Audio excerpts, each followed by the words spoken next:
शेतकरी कर्जमाफीसाठी बच्चू कडूंची उद्या मुख्यमंत्र्यांसोबत बैठक होणार आहे। यासाठी बच्चू कडू येत्या उद्या मुंबईमध्ये येणार आहेत, तर कर्जमाफीची तारीख जाहीर होत नाही तोपर्यंत आंदोलन सुरूच ठेवण्याचा निर्धार बच्चू कडू यांनी व्यक्त केलाय।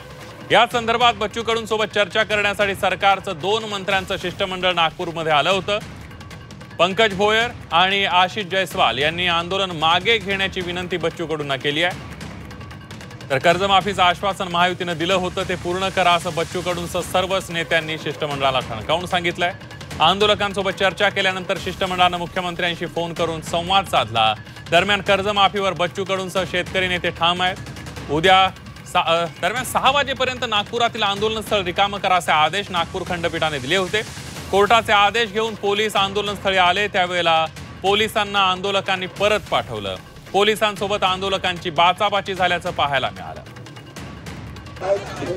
रविकांत तुपकर यांच्याशी या संदर्भात बातचीत केली आमचे प्रतिनिधी अमर काणे यांनी। शेतकरी नेते रविकांत तुपकर जी आहे, रविकांत जी आता आंदोलनाची पुढची दिशा काय, उद्या बैठकीला जाणार आहे, कोण जाणार आहे, काय भूमिका? ज्या शेतकरी संघटना या आंदोलनामध्ये सहभागी झालेल्या आहेत त्यांचे प्रतिनिधी उद्याच्या शिष्टमंडळामध्ये असतील।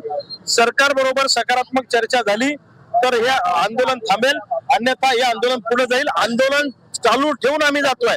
न्यायालय हे सर्वोच्च आहे, न्यायालयाच्या निर्णयाचा आदर करून चक्काजाम आंदोलन आम्ही स्थगित करतो आहे, परंतु मैदानामध्ये सगळे लोक त्या ठिकाणी थांबणार आहेत। सरकार बरोबर काय चर्चा होते, कर्जमाफी तर हे देणार म्हणतात हो, 1 वर्षापासून आम्ही ऐकतोय, पण ते कधीपर्यंत देणार, त्याची तारीख काय, या ऐकायसाठी आमचे कान आतुर आहेत। मनोज दादा जरांगेंचा मलाही फोन आला, 2-3 वेळा आमचं बोलणं झालं, त्यांनी या आंदोलनाला पाठिंबा दर्शवलेला आहे। उद्या ते या आंदोलनात सक्रियपणे सहभागी होणार आहेत। इथं स्वतः रात्रभराचा प्रवास करून ते येणार आहेत। महाराष्ट्राच्या कानाकोपऱ्यातून अनेक शेतकरी या ठिकाणी येणार आहेत।